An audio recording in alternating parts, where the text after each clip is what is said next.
নমস্কার, আমি সুররঞ্জন গঙ্গোপাধ্যায়। আপনাদের সবাইকে স্বাগত জানাচ্ছি আমার চ্যানেলে। কমিউনিটি ট্যাবে যে প্রশ্নটি করেছিলাম বা ভোটাভুটি করেছিলাম যে কোন দুটি স্টকের আলোচনা অ্যানালিসিস আপনারা শুনতে চান, তাতে প্রথম হয়েছে হাল বা হিন্দুস্তান অ্যারোনটিক্স লিমিটেড। তো কথা মতো সেই সেটির আমরা অ্যানালিসিস করব এই ভিডিওতে। আপনারা শোনার চেষ্টা করুন। আমরা তিনটে টাইম ফ্রেমে এর অ্যানালিসিস করব। একটি হচ্ছে monthly time frame, weekly time frame এবং ডেলি টাইম ফ্রেম। আমরা টেকনিক্যাল অ্যানালিসিসের সঙ্গে সঙ্গে কিছু ফান্ডামেন্টাল অ্যানালিসিসও করব। কারণ আমি ইন্টারডে অ্যানালিসিস এখানে করছি না, কারণ ইন্টারডের জন্য হয়তো আপনারা বলছেন না, সেটা আমি বুঝতে পারছি। আপনারা কোন জায়গাতে কোন প্রাইসে ঢুকেছেন সেটাও আমার জানা নেই। সুতরাং আপনাদের কি করা উচিত সেটা কিন্তু পারফেক্টলি আমি বলতে পারবো না, তবে এই অ্যানালিসিস থেকে আপনারা বুঝতে পারবেন আপনাদের অনুযায়ী যে কী করা উচিত হবে। দেখুন, আমি তো কোনো মতামত দিতে পারি না যে অমুক করে নিন বা তমুক করে নিন। আমার মতে যেটা হচ্ছে, চার্ট যেটা বলছে, আমি যতটুকু বিশ্লেষণ করতে পারছি ততটুকুই আপনাদের সামনে তুলে ধরার চেষ্টা করছি। আপনারা নিজেদের মতো বোঝার চেষ্টা করুন। তো প্রথমেই টেকনিক্যাল অ্যানালিসিস করার আগে কিছু ফান্ডামেন্টাল জিনিস আমরা একটু দেখি স্টকটাতে। বাঁদিকে আমরা মান্থলি টাইম ফ্রেমে চার্টটি লাগানো রয়েছে, সেটি সম্পর্কে পরে আসছি। প্রথমেই দেখুন, এই স্টকটি 52 সপ্তাহ হাই থেকে 23%-এরও বেশি নিচে ট্রেড করছে। এটির অর্থ কী? এটির অর্থ নিফটি যেখানে অল টাইম হাই ট্রেড করছে, সেখানে কিন্তু 52 সপ্তাহের হাই থেকে 23% বেশি কারেকশন হয়েছে এই স্টকটি। সুতরাং সাধারণভাবে এক বাক্যে বলা যায় যে এটি কিন্তু নিফটির সঙ্গে চলছে না, নিফটির বিপরীতে চলছে বলা যেতে পারে, এবং বলা যেতে পারে যে এটি কিন্তু এই মুহূর্তে বিয়ারিশ সেন্টিমেন্ট আছে। যেখানে 50টা বড় বড় তাবর কোম্পানি কিংবা সেন্সেক্সের 50টা 30টা তাবর কোম্পানি এবং অজস্র স্মল ক্যাপ, অজস্র মাইক্রো ক্যাপ তারা ছুটছে ওপরের দিকে, সেখানে ডিফেন্স সেক্টরের প্রায় সমস্ত স্টকে কিন্তু নিচের দিকে যাচ্ছে। শুধুমাত্র যে হিন্দুস্তান অ্যারোনটিক্স যাচ্ছে তা নয়, অনেক স্টকই কিন্তু এক সপ্তাহে নেগেটিভ রিটার্ন দিয়েছে, যেখানে এক সপ্তাহে অনেক বেশি রিটার্ন দিয়েছে নিফটি। অর্থাৎ ডিফেন্স সেক্টরটাই কিন্তু একটুখানি দুর্বল রয়েছে, প্রথম কথা এটি বুঝতে হবে। এরপর হিন্দুস্তান অ্যারোনটিক্স, সেটি কিন্তু 23%-এর বেশি নিচে কারেকশন করছে। সুতরাং এই যদি ঘোরে, তাহলে এখান থেকে কিন্তু আরও অনেকখানি মুভ অনায়াসে দেওয়ার ক্ষমতা রাখে, সেটা আমরা আগে দেখেছি। আচ্ছা, এখানে আর একটা জিনিস আমরা দেখব, সেটি হচ্ছে যে কথাটি আপনাদেরকে বলছিলাম যে নিফটির সাপেক্ষে কিন্তু আন্ডার পারফর্ম করেছে। কীরকম? মোটামুটি একটু আইডিয়াটা থাকা ভালো। -8.5% যেখানে অ্যারোনটিক্স, হিন্দুস্তান অ্যারোনটিক্স লাস্ট এক মাসে রিটার্ন দিয়েছে ইনভেস্টারদের, সেখানে নিফটি দিয়েছে পজিটিভ 4.42%। সুতরাং বুঝতে পারছেন অনেকটা। কিন্তু এতে কি কোনো ফান্ডামেন্টালি ত্রুটি আছে? কেন এইভাবে পড়ছে? প্রথম কথা, রেভিনিউ কিন্তু ভালো জেনারেট করেছে, 11.8% বেশি। নেট প্রফিট কোয়ার্টারলি 33%-এর বেশি প্রফিট বুক করেছে।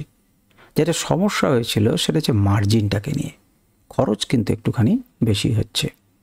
সেটা নিয়ে কিন্তু আমাদের এফআইরা, ইনস্টিটিউশনাল বায়ার্সরা বা মনে করুন ডিআইরা, এরা কি করছে? এরা কিন্তু চিন্তিত, বা মিউচুয়াল ফান্ডস ইত্যাদিরা, বড়রা, এরা কিন্তু চিন্তিত। এবং এটা হচ্ছে একটা পারফেক্ট উদাহরণ যেখানে রিটেলারদেরকে ফাঁকি দেওয়ার ব্যবস্থা হয়েছে, যেটা আপনারা স্পষ্ট ভাষাতে বুঝতে পারবেন। এই জিনিসটা কিন্তু খুব গুরুত্বপূর্ণ এবং বোঝার চেষ্টা করতে হবে। আপনি যখন কোনো স্টক কিনছেন, তখন সেখানে একটা পজিটিভ সেন্টিমেন্ট কিছু না কিছু হয়েছে।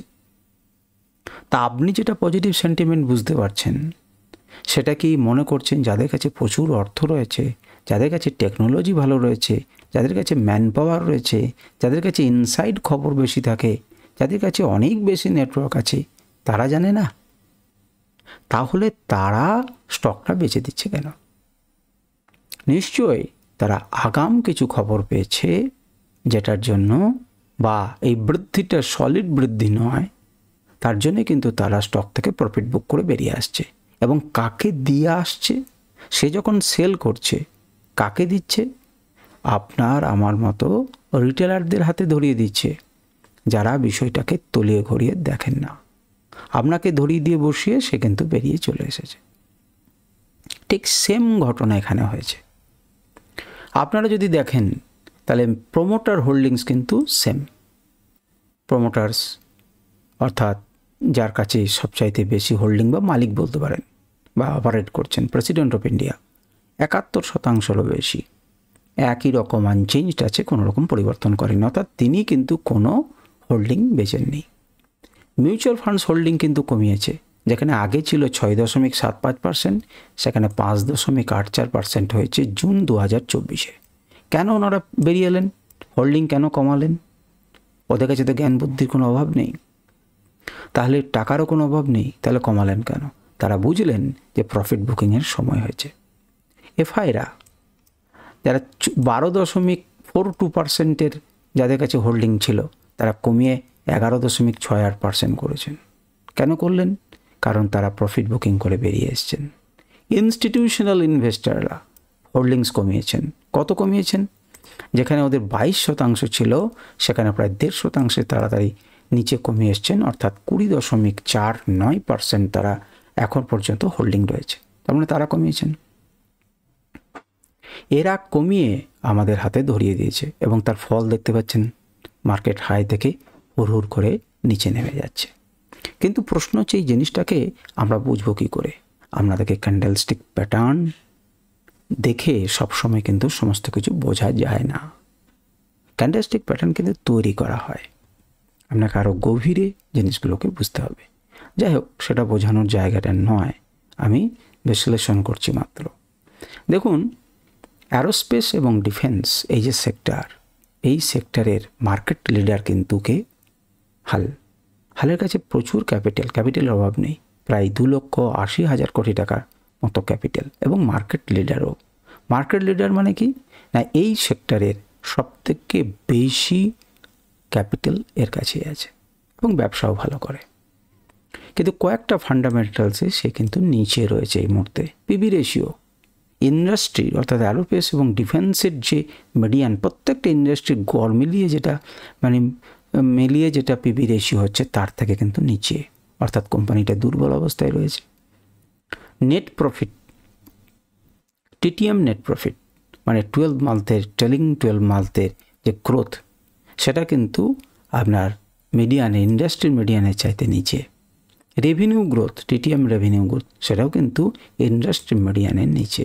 অপারেটিং প্রফিট মার্জিন, সেটাও কিন্তু ইন্ডাস্ট্রি মিডিয়ানের থেকে নিচে। নিঃসন্দেহে আমরা বলতে পারি যে এ দীর্ঘদিন থেকে নেগেটিভ আছে, অর্থাৎ বিয়ারিশ ট্রেন্ডিংয়ে রয়েছে। এখন প্রশ্ন হচ্ছে, আমি যদি হোল্ডিং করে থাকি, আমি যদি কিনেছি অনেক আগে, আমি কতক্ষণ কত দূর পর্যন্ত হোল্ডিং করব? এখন সেটা কিন্তু আপনার সাইকোলজির উপরে নির্ভর করবে, যে আপনি কোথায় ঢুকেছেন, কতখানি সহ্য করতে পারবেন ইত্যাদি।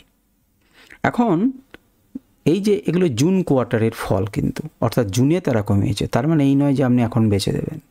এখন কিন্তু আবার কিছুটা কেনার মতো পরিস্থিতি হয়েছে, অল্প অল্প করে। তো কোন জায়গাতে আমরা কিনতে পারবো না পারবো সেই বিষয় নিয়ে এবার চলুন, বা বেচা যাবে বা কতক্ষণ পর্যন্ত সহ্য করব, কতক্ষণ পর্যন্ত সহ্য করা উচিত ছিল, কখন ঢুকলে কখন বেরোনো উচিত ছিল, এই জিনিসগুলোকে নিয়ে আমরা আলোচনা করি এবং দেখি যে এই অবস্থাতে কি অবস্থা। তো দেখুন, প্রথমেই আমরা কিসে করব না, মান্থলি টাইম ফ্রেমে আমরা আলোচনা করব। তো এই যদি আপনি এটাকে দেখেন, এটাকে দেখে কি মনে হচ্ছে? এটাকে দেখে কি মনে হচ্ছে আপনার? মান্থলি চার্টে আপনাকে কিন্তু এটা বলতে হবে। আমি হয়তো আপনার কথাটা শুনতে পাবো না, কিন্তু আপনি কিন্তু এটা বলুন যে এটা দেখে কি মনে হচ্ছে। এটা মনে হচ্ছে না যেটা অস্বাভাবিক গ্রোথ? দেখুন, প্রায় স্ট্রেট লম্বভাবে 90 ডিগ্রি অ্যাঙ্গেলে উঠে যাচ্ছে, এরকম গ্রোথ কি থাকা সম্ভব, উচিত কোনো জিনিসের হয়? এটা দেখে মনে হচ্ছে না যেটা অতি মানবিক একটা গ্রোথ? এই অতি মানবিক গ্রোথ হলে সেখান থেকে অবশ্যই প্রফিট বুকিং হবে। দেখুন ক্যান্ডেলগুলো স্ট্রেইট উঠে গেছে, একদম স্ট্রেইট। এটা কি সম্ভব? এটা সাস্টেন করা সম্ভব নয়, প্রফিট বুকিং এসছে। এবার আমাদের একটু চ্যাপটা করে বড় করি। দেখুন ক্লাউডটা পাশে পাশে সাপোর্ট দিচ্ছে। যদি প্রথম থেকে বরাবর দেখেন, দেখুন উপরে গেছে ক্লাউডের সাপোর্ট, ক্লাউডের সাপোর্ট, ক্লাউডের সাপোর্ট, ক্লাউডের সাপোর্ট। আবার দেখুন আমি বড় করি, দেখুন ক্লাউডের সাপোর্ট, ক্লাউডের সাপোর্ট, ক্লাউডের সাপোর্ট, উপরে গেল, ক্লাউড থেকে সাপোর্ট নিয়ে উপরে গেল। এবার যখন দেখবেন মাঝে মাঝে যদি আপনারা আমার ভিডিও অ্যানালাইসিস শোনেন, আমি বলি যে ক্লাউড থেকে অনেকটা দূরে গেছে। তার ক্লাউড থেকে অনেকটা দূরে গেলে কিন্তু সে ক্লাউডের কাছে আসবে, তাহলে সেই জায়গাটা থেকে কিন্তু আমরা বেরিয়ে যাওয়ার সময়। ক্লাউডের কাছে এসে এখান থেকে সাপোর্ট নিতে পারে। এখনও কিন্তু মান্থলি ক্যান্ডেলটা শেষ হয়নি, সুতরাং এখনই মান্থলি ক্যান্ডেলে আমরা সিদ্ধান্ত আসতে পারছি না। কেন? মনে করুন এটা আরও উপরে উঠে এখানেই ক্লোজ করলো, তার মানে এখানে সাপোর্ট নিল। মনে করুন এটা আরও নিচে নেমে এখানে ক্লোজিং দিল, তার মানে হচ্ছে এই ক্লাউডের নিচে ক্লোজিং দিল। যাই হোক, আমরা মাঝে যেহেতু আলোচনা করছি, আমরা সেই রকমই আলোচনা করব। দেখুন এই জায়গাতে কিন্তু একটা খুব ভালো স্ট্রং সাপোর্ট আছে। যদি আপনারা আগের বারে দেখেন, এটা সেই 4 জুনের একটা নিচের দিকে নেমেছিল। কোনখান থেকে হিউজ বাইং এসছিল? দেখুন এই জোন থেকে। তার মানে ইনভেস্টাররা এই মার্কেটকে তুলে কিন্তু আপনি নিয়ে যাননি, এই মার্কেটকে কিন্তু তুলে নিয়ে গেছিল বড় প্লেয়াররা। তার অর্থ তাদের কিন্তু কেনা আছে এর উপরে বা এর কাছাকাছি কোথাও, এরা লস করতে চাইছেন না। এনারা মার্কেট যখন নিচে এসেছিল হিউজ বাইং করে দেন মার্কেটকে তুলে নিয়ে গেছিল। অর্থাৎ এই প্রাইসটা কিন্তু অ্যাট্রাকটিভ প্রাইস। এখন এমনও হতে পারে যারা এখানে কিনেছিলেন তারা কিন্তু উপর থেকে ধীরে ধীরে নিজেদের মালটাকে সেল করছেন। আপনার মাথাতে এটাকে ঢুকিয়ে দেওয়া হলো যে জানেন এই স্টকটা কিন্তু দারুণ দামে এবং সাংঘাতিক উঠবে। অনেকেই কিন্তু এরকম জায়গাতে এন্ট্রি করে নিলেন এবং ধীরে ধীরে ধীরে ধীরে মার্কেটকে কি করা হলো, তাদের হাতে বেচে বেচে দিয়ে নিজেরা কিন্তু রিলিজ হয়ে গেলেন এবং হাতে টাকাটা রাখলেন। এবারে ওরা কোনোটা কোথায় কিনতে পারেন? ওরা কিনতে পারেন আবার এই অঞ্চলে। যারা হয়তো এত দূর কিনেছিল তারা এখন 5,500 টাকা থেকে প্রায় 1200-1400 টাকা লোকসান তারা কিন্তু হজম করতে পারবে না। মোটামুটি 25% মতো লোকসানে তারা আছে যদি উপরে কিনা থাকে, 25 থেকে 30%, অর্থাৎ 30,000 টাকার লস 1 লাখ টাকার কিনলে। সুতরাং তারা হয়তো বেচে দিচ্ছেন, বেচে দিলে পরে কারা কিনছেন? দেখুন নিচে থেকে একটা করে বাইং আসছে, ছোট্ট ছোট্টভাবে বাইং আসছে। হয়তো ওনারা কিনছেন, ওনাদের কেনার জন্য উপযুক্ত প্রাইস হচ্ছে এই জায়গাটা, 1 নাম্বার। দ্বিতীয় নাম্বার হচ্ছে এখানে ক্লোজ করে যদি তাকে ভেঙে দেয় তাহলে আপনাকে ক্লাউডের এখানে কিন্তু সাপোর্ট নেবে এবং এই অঞ্চলটা একটা ভালো সাপোর্ট জোন। তারও নিচে যদি মার্কেট কোনোভাবে আপনি পান তাহলে এটা হচ্ছে অত্যন্ত স্ট্রং সাপোর্ট জোন। সুতরাং আপনাকে তো সাপোর্টই বাই করতে হবে। এখন প্রশ্ন হচ্ছে আপনি কি এখন বাই করতে পারেন?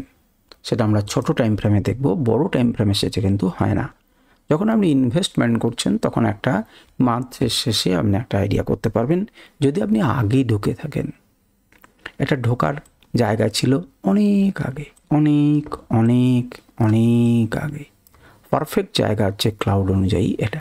হয়তো তখন আপনারা কেউ ট্রেডই করতেন না বা করতেন 20 সালের গল্প। এই রকম জায়গাতে পারফেক্ট জায়গা ছিল, কারণ দেখুন তারপর থেকে আমার নিচের ক্লাউড কখনোই ভাঙেনি, চলেছে চলেছে চলেছে। যাই হোক, সেটা আপনাদের যা করেছেন সেটা আমি জানি না, কি করা উচিত এই মুহূর্তে সেটুকু আমি বলছি আমার মত অনুযায়ী। সুতরাং আপনি যদি কোন জায়গাতে ঢুকে থাকেন, আপনার যদি খুব বেশি না লস হয়, মার্কেট এখান থেকে রিবাউন্ড করতে পারে, নিচে আরেকটু নিচে নেমেও রিবাউন্ড করতে পারে, কিন্তু মনে করুন ক্লোজিং দিয়ে দিল এর নিচে, তাহলে কিন্তু তখন এটাকে টাচ করবে, এই অঞ্চলটা সাপোর্ট হিসেবে কাজ করবে।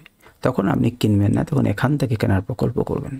যদি এটাকেও ভেঙে নিচে নেমে যায় এখানে থাকলে এখানে অবশ্যই কিনবেন। এবারে আমরা উইকলি টাইম ফ্রেমে যাই। উইকলি টাইম ফ্রেমে দেখুন খালি অবস্থাতে এই অবস্থায় দাঁড়িয়ে আছে। এবারে আপনাদেরকে আমি একটা জিনিস দেখাই। আমি হালের অনেক দিন আগে একটি অ্যানালিসিস করেছিলাম, লাস্ট অ্যানালিসিস। তার আগে তো অনেকবার করেছি, কিন্তু সেটা ছিল 1 এপ্রিল 2024। তো 1 এপ্রিল 2024-এ আমি যে অ্যানালিসিসটা করেছিলাম আপনারা দেখতে পাচ্ছেন স্ক্রিনে রয়েছে। এক মিনিট দাঁড়ান। হ্যাঁ, তো এখানে দেখুন, এখানে পাবেন ডাটাটা 1 এপ্রিল 2024 7:58 আমি এটা জেনারেট করেছিলাম এবং উইকলি টাইম ফ্রেমে সুররঞ্জন ট্রেন্ডস নামের একটা ইন্ডিকেটারের সাহায্যে আমি এই লেভেলগুলো দিয়েছিলাম। যেখানে বাই দিয়েছিল তার অনেক আগে কিন্তু বাই আরও নিচে ছিল, 1900-2100-তে বাই ছিল, কিন্তু সেটা পরের কথা। আমাদের কাছে এই লেভেলগুলো ছিল। আমি এই পর্যন্ত লেভেলটা দিতে পেরেছিলাম। এর উপরেও লেভেল রয়েছে যেটা আপনারা স্ক্রিনে এবার দেখতে পাবেন। দেখুন কোন জায়গাতে ঢুকতে হতো এবং কোন জায়গাতে বেরোতে হতো তার হিসেবটা বুঝতে গেলে পরে এই জিনিসটাকে বুঝতে হবে, আর সেই জন্যই আমি এটাকে নিয়ে আলোচনা করছি বা দিচ্ছি। তো চলুন এবারে স্ক্রিনের মধ্যে দেখি। যদি আমি আঁকাটাকে ছেড়ে দিই, দেখুন একই অবস্থাতে এইটাই কিন্তু আমাদের কিনতে দেওয়া ছিল। এখান থেকে এই জায়গাটাতে আমি অ্যানালিসিসটা দিয়েছিলাম। মার্কেট তারপর দিন এখানে ওপেন হয়। আমি এখান থেকেই লাভটাকে দেখিয়েছিলাম পরে বাকিদেরকে, যে দেখুন আমার 2-3 সপ্তাহের ক্যান্ডেলে আমার কিন্তু এই টার্গেট এগুলো ওই স্ক্রিনের মধ্যে ছিল না, কারণ হচ্ছে যে স্ক্রিনের মধ্যে ধরেনি। দেখুন কোন জায়গাতে এসে মার্কেটটা লাস্ট থেমেছে। দেখুন এখান থেকে এর উপরেও গেছে, এর উপরেও কিন্তু টার্গেটস আছে, কিন্তু সেটা টাচ করতে পারছে না। এখান থেকে যখন রিজেকশন হলো, আমার কিন্তু টার্গেট কোনটা হবে পরপর আপনারা জানেন। এটা হচ্ছে 6, 7, 9, 10 ইত্যাদি লেভেলগুলো আমরা জানি। এবং সেখান থেকে কিন্তু মার্কেট ঘুরে আবার এই জোন থেকে কালেকশন হয়েছে এবং এটাকে ফাটিয়ে বেরিয়ে গেছে, কিন্তু আবার মার্কেট নিচে নেমেছে। তাহলে এর নিচে যখনই যাবে তখন আপনাকে স্টপ লস বুক করে বেরিয়ে আসতে হবে বা আপনার টার্গেট থেকে বেরিয়ে আসতে হবে। এটাই তো আপনার প্রথম টার্গেট ছিল।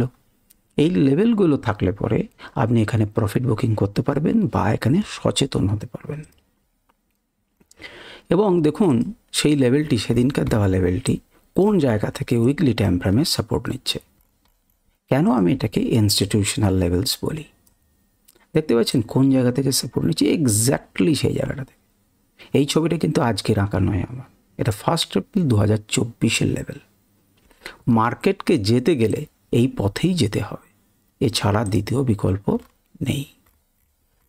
তো আপনি এরকম জায়গাতে যদি ভ্যালু পান, আপনি বাই করবেন, কারণ এটা একটা সাপোর্ট। তাহলে এইটুকু আপনি পেতে পারতেন যারা ছোটো টাইম ফ্রেমে করবে।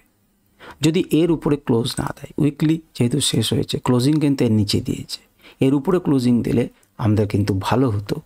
আমরা কিন্তু বলতে পারছি না এই মুহূর্তে যে কিন্তু বুলিশ। আমরা ডেলি টাইম ফ্রেমে দেখব যে বাইং এসেছে কোন লেভেল থেকে, ওখান থেকে বাইং আসছে। আপনি যদি এটার মোটামুটি একটা ব্যাখ্যা দেখেন তাহলে কি দেখবেন, মার্কেট পড়লো, মার্কেট একটু বাউন্স করলো, চেষ্টা করলো, কিন্তু আবার পড়ে গেল মার্কেট। যখন আপনি একটা উপর থেকে বলকে ফেলে দেবেন, বলটা দেখবেন নিচে ধাক্কা লাগলো মেঝেতে, তারপর একটুখানি ওপরে উঠবে। এই যে ওপরে উঠবে, সেখান থেকে যদি কেউ ধরে নিয়ে তাকে ওপরে নিয়ে যায় তবেই উপরে যাবে। খুব ভালো করে মন দিয়ে শুনবেন। একটা বলকে উপর থেকে আমি নিচে ফেলে দিলাম, বলটা মেঝেতে ধাক্কা খেলো, মেঝেটা সাপোর্ট। এই সাপোর্ট থেকে একটুখানি উপরে উঠবে, উছলে যাবে। এই উছলে যাওয়ার মানে কিন্তু এটা নয় যে মার্কেট ঘুরে গেল এখান থেকে।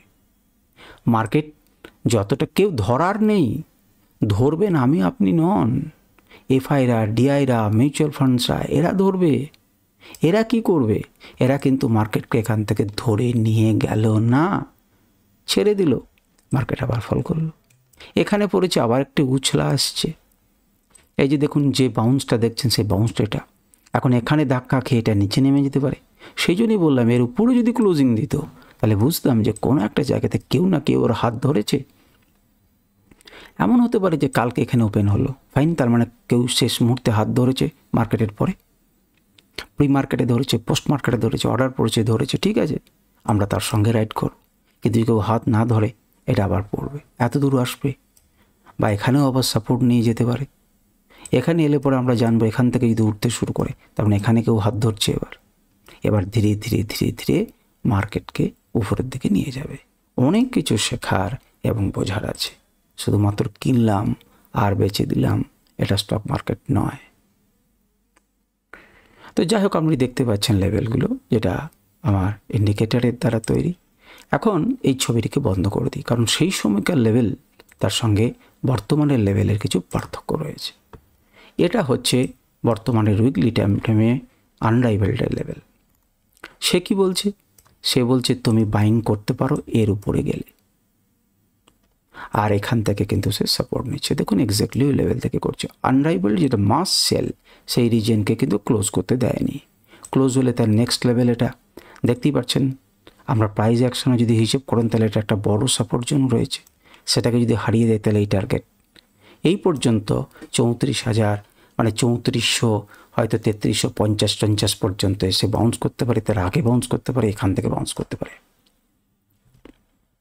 আপাতত দেখে কি মনে হচ্ছে এখান থেকে সাপোর্ট নেবার চেষ্টা করছে। এটা কিন্তু উইকলি, ডেলিতে আরও ক্লিয়ার হবে ছোট টাইম ফ্রেমে। তাহলে এই লেভেলগুলো আপনাদের চার্টে লাগাতে পারেন যদি উইকলি টাইম ফ্রেমে আপনি কাজ করেন, যে সপ্তাহের শেষে আমি বিচার করি। কিন্তু আপনারা যারা হয়তো ট্রেড করছেন তাদের কিন্তু কোনো একটা নির্দিষ্ট প্যাটার্ন হয়তো ফলো করেন না, আমি জানি না, করতেও পারেন। আমরা যদি ট্রেন্ড হন তাহলে ফলো করবেন, আর নচেত ভাবছেন ক টাকা বাড়লো 50%, 30%, 20% এর হিসেবে চলেন। কিন্তু আপনাকে একটা রিদিম মেনটেন করতে হবে, আর তার জন্য আপনাদেরকে শিখতে হবে ভালো করে মার্কেটটা। তো যাই হোক, ইন্ডিকেটার আমরা দেখলেন। এবার ডেলি টাইম ফ্রেমে আমরা দেখব। ডেলি টাইম ফ্রেমে দেখুন এরকম দেখতে লাগছে। তার মানে কি, দেখুন উপর থেকে পড়লো, নামলো, আবার ঠিক যে জায়গাটা থেকে মেঝেতে ধাক্কা খেয়েছে এখানে প্রথমবার, ঠিক দেখুন মেঝেতে সেখান থেকেই ধাক্কা খেলো, একটুখানি উপর উঠলো। কিন্তু এই রকম জায়গা থেকে আপনারা যদি দেখেন, ভালো করে ক্লোজলি দেখেন, দেখবেন এখানে কিন্তু একটা আপনার শুধু প্রাইস অ্যাকশন, আর কিচ্ছু না। আমি প্রাইস অ্যাকশনটাই দেখানোর চেষ্টা করছি। দেখুন এই রকম জোনে কি আছে, সাপোর্ট আছে। কিন্তু আপনারা যদি ভালো করে দেখেন এই রকম জায়গাতে কি রয়েছে, দেখুন মার্কেটটা নেমেছিল এবং এখান থেকে উঠেছে, তার মানে এখানে একটা লেভেল রয়েছে। দেখুন মার্কেটটা একটু নামার চেষ্টা করেছিল, উঠেছিল। মার্কেটটা যখন এখান থেকে উঠেছিল দেখুন এর উপরে ক্লোজিং দিয়েছে, এখান থেকে মার্কেট উঠেছে, এখানে গ্যাপ ডাউন হলো, অর্থাৎ যে সাপোর্টটা ছিল সেই সাপোর্টটাকে এখানে ভেঙেছে। তার মানে এটা একটা গুরুত্বপূর্ণ লেভেল ডেলি টাইম ফ্রেমে। সুতরাং এই যে গুরুত্বপূর্ণ লেভেলটা রয়েছে, মার্কেট যখন নিচে নামলো গেল, এই গুরুত্বপূর্ণ লেভেলকে কিন্তু বায়ার্সরা তুলে নিয়ে যেতে পারলো না। যারা তুললো দেনেন্দ্র সেলাররা নামিয়ে দিল, আবার তুললো আবার নামিয়ে দিল, আবার তুললো আবার নামিয়ে দিল। তাহলে এই লেভেলটা যতক্ষণ না পেরোচ্ছে মোটামুটিভাবে 4,800 ইত্যাদি লেভেলটা, ততক্ষণ পর্যন্ত কিন্তু আমরা বলতে পারছি না যে এটা কিন্তু একটা স্ট্রং রেজিস্ট্যান্স হিসেবে কাজ করছে, বা স্ট্রং বুলিশ আমরা বলতে পারবো না এর উপরে না গেলে। এবারে ঠিক এই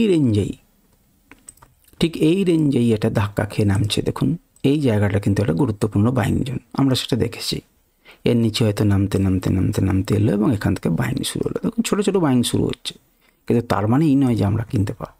আমরা এর আগে একবার হয়তো অ্যানালিসিস করেছিলাম, এই জোন এবং এই জোন এইভাবে দুটো দাগ ছিল, আমরা দেখব সেটা।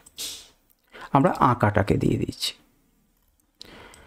দেখুন এই হচ্ছে, আমি 2 সেপ্টেম্বর এটাকে একবার অ্যানালিসিস করেছিলাম এবং সেখান থেকে দেখুন জাম্প করেছে এবং মার্কেট কিছুটা গেছে লেভেল অনুযায়ী এবং তারপর আবার নিচে নেমেছে। কারণ আপনি প্রফিট বুকিং করতে পারলে 250-300 টাকার মতো একটা সুইং 5%, 6%-এর মতো আপনি পেতেন। কিন্তু যে দাগগুলো আমি টেনে রেখেছিলাম সেই দাগগুলো দেখুন, সেই দাগগুলোকে মান্যতা দিচ্ছে। এবারে নিচের দিকে দুটো লাইন দেখুন, আপনারা চার্টে অনায়াসে আঁকতে পারবেন। এটা একটা স্ট্রং বাইং জোন, এটা একটা স্ট্রং বাইং জোন। এখান থেকে সাপোর্ট জোন, এখান থেকে মার্কেট উপরের দিকে যেতে পারে। এবং এটাকে যদি বড় করি, দেখুন এখানে যে ঘটনাটা ছিল ডেলি টাইম ফ্রেমে লম্বা করি, সেটাকে ভেঙে নিচের দিকে মার্কেট এসছে এবং এখানে ধাক্কা খাচ্ছে। তাহলে এখানে ধাক্কা খেলে কি হবে বলুন তো? এখানে ধাক্কা খেলে কী হয় বলুন তো, মার্কেট আবার নিচের দিকে নামতে পারে, কিংবা এর উপরে ক্লোজিং দিলে আমাদের ধাক্কার জায়গা কিন্তু এটা। সুতরাং আপনাকে এরকম প্যাটার্ন অনুযায়ী যেতে হবে। যখন এর উপর ক্লোজিং দেবে আপনি বাই করতে পারেন, আপনি ধীরে ধীরে আপনার নেক্সট টার্গেট এটা কিংবা এটা ছোটো অবস্থায়।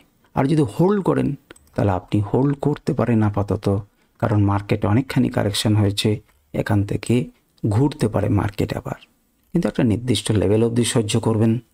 সহ্য করার পর যদি আপনার কোনো যায় না আসে, অনেক নিচে ঢুকে থাকেন, তাহলে পরে কিন্তু আপনি করতে পারেন, কারণ 94,000 কোটি টাকার অর্ডার বুক আছে হালের কাছে, আর রিসেন্টলি 26,000 কোটি টাকার সে অর্ডার পেয়েছে। সুতরাং সুখোই বিমান, সুখোই ইঞ্জিনের জন্য 240টা সুখোই ইঞ্জিনের জন্য, সুতরাং অর্ডার তার কাছে পেন্ডিং পড়েছে, ভালো রকম সে কাজও করতে পারবে, ক্ষমতাও রাখে, অর্থও আছে, মার্কেট কিন্তু ঘুরবে। যারা উপরে সেল করেছিল 20-30%, তারা কিন্তু আবার নিচে নেমে এসছে, তারা কিন্তু আবার এন্ট্রি নেওয়ার চেষ্টা করবেন। কিন্তু মনে রাখবেন নিফটি কিন্তু অল টাইম হাই ট্রেড করছে, এই সময় ইনভেস্ট করা কিন্তু একটু রিস্কি হয়। যাই হোক, তো আমরা যদি আবার ছবিটাকে বন্ধ করে আমরা আনরাইভেল দেখি, তাহলে দেখবেন এটা কিন্তু আনরাইভেল অনুযায়ী আপনাদেরকে দিয়েছিলাম। এক্স্যাক্টলি বাইং কোথা থেকে এসেছে দেখুন, আপনারা 9-10 লেভেল থেকে বাইং এসছে। এখন এই ইন্ডিকেটার এবং ক্লাউড দিয়ে আপনারা কী বুঝছেন, যে আঁকাটা আঁকেছিলাম সেটা এই ইন্ডিকেটারেরই ফসল। দেখুন এই নিচের লেভেলগুলো খালি দিনই তখন, তো এখান থেকে আমাদের বাইং এসছে, এখন এখানটা পেরোতে হবে। এটা কিন্তু একটা স্ট্রং রেজিস্ট্যান্স জোন, এটাকে ভেঙে যদি উপর দিকে চলে যায় তারপরে নেক্সট লেভেল তার বাধা হচ্ছে এটা। এই অঞ্চলটাকে যতক্ষণ না সে পেরোতে পারবে, দেখুন এই যে 48, ততক্ষণ পর্যন্ত কিন্তু শান্তি নেই। এখন এই ভাঙাটা কিন্তু আপনি ভাঙতে পারবো না, এই 500 টাকা ভাঙুক না বড়রা, তারপর আমরা ঢুকবো পরিস্থিতি বুঝে। আর যদি আপনি রিস্কি খেলতে চান তাহলে আপনি ঢুকতে পারেন, যদি নেমে যায় তখন আপনাকে বেরিয়ে যেতে হবে। তো এই হচ্ছে ডেলি টাইম ফ্রেমে তার লেভেলসগুলো, যেগুলো খুব গুরুত্বপূর্ণ লেভেলস, ছোটো ছোটো জায়গা। আমরা দেখেই মনে হচ্ছে না যে এই জায়গাটা খুব ক্লামজি হয়ে আছে, তাহলে মার্কেট যদি যায় এখানে ধাক্কা খাবে। এটাকে পেরোতে তো চারটিখানি কথা নয়, এখানে বড় শক্তির প্রয়োজন আছে, আর বড় শক্তি কিন্তু বড় লোকেদের রয়েছে। এখান থেকে কি হিউজ বাইং এসেছিলো মনে আছে, একদম মার্কেটকে বাই বাই করে তুলে নিয়ে গেছিলো এই জায়গা থেকে। এটাও কিন্তু সম্ভব, কারণ হাল যখন ছোটে তখন মারাত্মক হবে। এখন হালের বেহাল দশা হতে পারে, এখন কিন্তু নিশ্চিন্তে যে হাল একটু বিয়ারিশ, তবে হালকা হালকা করে তাতে বাইং এসছে এবং বাইং জোনে কিন্তু প্রবেশ করেছে, এই জায়গাটাতে প্রবেশ করেছে 3,800 থেকে 4,200 এই জোনটা কিন্তু বাইং জোন। ভালো রকম দেখা যাক আমাদের কি করে। আজকের আলোচনা আমি এখানেই শেষ করছি। আমাদের কোনো প্রশ্ন থাকলে আমাকে করবেন। নমস্কার, ধন্যবাদ।